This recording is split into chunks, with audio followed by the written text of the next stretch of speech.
కన్న పెగుముడి ఓలే మన ఇరుముడి బంధమో కన్న కలలన్నీ నెరవేర్చే తండ్రి వైతివో రెప్పచాటు కన్నీళ్ళే కష్టాలను మోసెరో తప్పులెన్ని ఉన్నాయో మన్నించి చేరదీయరో ఓర్వలేదు కలికాలం నాయి పయనం ఆపలేదు పలికిన నోరారా శరణం కాళ్ళు కాలిపోయినా సీమునెత్తురొచ్చినా సల్ల సెమటలు వట్టి సొమ్మసిల్లినా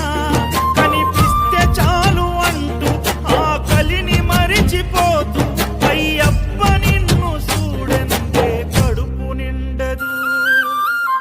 ఎంత దూరం